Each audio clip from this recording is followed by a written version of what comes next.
자, 여기서 얘기한 이제 모든 권력기관은 국민을 위해서 존재를 한다. 아마도 이제 역시나 이제 검찰 개혁의 중요성을 역설을 한 거고요.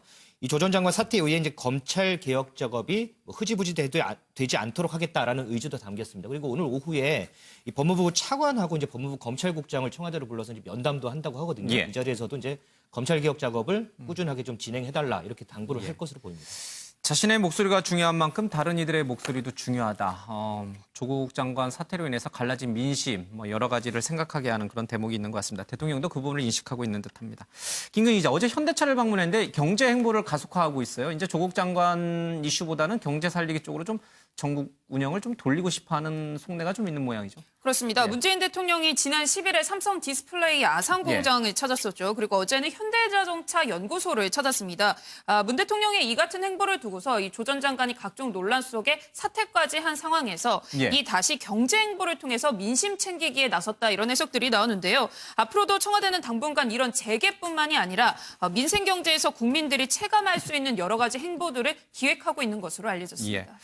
자, 그런데 유호정 기자, 블룸버그 통신이 문재인 대통령이 박근혜 전 대통령처럼 탄핵 위기를 맞고 있다 이런 류의 보도를 했는데 그 보도 내용을 좀 확인해 볼 필요가 있는 것 같아요. 네, 그렇습니다. 말씀하신 보도가 있었는데요. 먼저 짚어야 할 점은 블룸버그의 자체 분석은 아니었고요. 이 한 국민대 교수의 입장을 인용한 기사였습니다. 홍성걸 교수죠? 네, 그렇습니다. 홍성걸 국민대 행정학과 교수의 말을 인용을 했는데요. 이 박근혜 전 정권을 무너뜨리고 문재인 정부를 시작하게 만든 상황이 이제는 문 대통령을 옥죄고 있다 이런 얘기를 했다고 합니다. 그러면서 이 3년 전 국민의 뜻을 무시해 기소당한 박근혜 전 대통령을 몰아낸 그런 대중들 사이에 문 대통령이 있다 이런 얘기를 했는데요.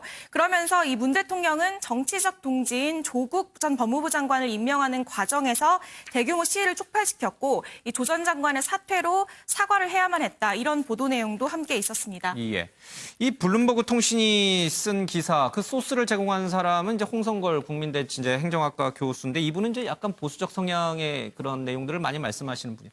이분의 얘기만 듣고 지금 문재인 정부도 이제 탄핵 위기를 맞고 있다 이런 얘기를 했는데 이건 태극기 집회, 광화문 집회에서 많이 나왔던 얘기예요. 이거를 우리가 객관적인 보도로 다시 재인용해서 국내 언론이 받아쓰는 게 외신도 이렇게 심각하게 본다 이렇게 쓰는 게 맞는 건지 모르겠습니다. 좀 그 핑퐁이라는 측면이 있죠. 우리나라에 있는 거를 외신이 한국이 주재하고 있는 기자가 써서 블룸버그라든지 파이낸셜 타임즈라든지 넣으면은 우리가 그걸 또 번역해서 또 받아 쓰고 하든가 서로 핑퐁으로 확대 재생산하는 한일 관계도 좀 그런 게 있죠. 일본하고 모두. 이거는 이제 홍성걸 교수와 국민대 행정학과 교수가 지난번에 광화문에 많은 집회에 나왔는데 그게 이제 조국 장관 임명에 여러 가지 부패나 의혹이나 위조가 많은데 거기에 대한 분노한 군중들이 많이 나왔다. 그거는 이제 3년 전에 그 촛불 집회할 때 박근혜 대통령 퇴진 그 운동이